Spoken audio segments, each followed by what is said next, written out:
નવસારીના ઉપરવાસમાં ભારે વરસાદથી નદીઓ ગાંડીતુર બની છે। નવસારીની અનેક નદીઓનું રૌદ્ર સ્વરૂપ જોવા મળ્યું છે। વાંસદા તાલુકાની કાવેરી નદીમાં ઘોડાપૂરની સ્થિતિનું નિર્માણ થયું છે। મોડી રાતથી પડી રહેલા વરસાદથી નદી બે કાંઠે વહેતી થઈ છે। નદી પર બનેલા જૂજ ડેમમાં પાણીની ભરપૂર આવક નોંધાઈ છે।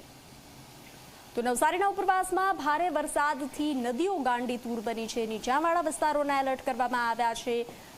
વાંસદા તાલુકાની કાવેરી નદીમાં ઘોડાપૂરની સ્થિતિનું નિર્માણ થયું છે। વધુ વિગતો આપી રહ્યા છે સંવાદદાતા ધવલ।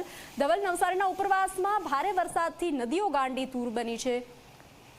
શું ખાસ કરીને વાત કરીએ તો જે હવામાન વિભાગની આગાહી હતી એ પ્રમાણે ગત રોજથી નવસારીમાં જે વરસાદ શરૂ થયો છે તેના કારણે નવસારીના વાંસદા અને ખેરગામ તાલુકામાં ભારે વરસાદ નોંધાયો છે। સવારે 6 વાગ્યા સુધીમાં જો વાત કરીએ તો ખેરગામમાં 11 ઇંચ અને વાંસદામાં 6 ઇંચ વરસાદ પડ્યો હતો, જેની સાથે ઉપરવાસનો જે ડાંગ જિલ્લો છે એના ચારેય તાલુકા જે છે આહવા, સાપુતારા, વઘઈ અને સુબીર આ ચારેય તાલુકાઓમાં પણ 5 ઇંચથી વરસાદ થયો છે। 5 ઇંચથી વધુ વરસાદ થયો છે।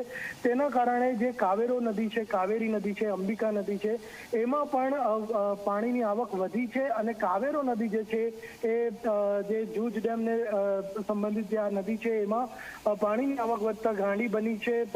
આપ જોઈ શકો છો કે દ્રશ્યોમાં કે કેટલો નદીનો જે પ્રવાહ છે એ વેગવંતો છે અને તેના કારણે જે નીચાણવાળા જે નદી કાંઠાના જે ગામો છે એમાં જે નવસારી જિલ્લાની વાત કરીએ તો 4-5 કલાક પછી આ પાણી નીચે આવશે ત્યારે પાણી વધવાની શક્યતા છે। બીજી તરફ જી ધવલ, જાણકારી સાથે જોડાવા બદલ આભાર।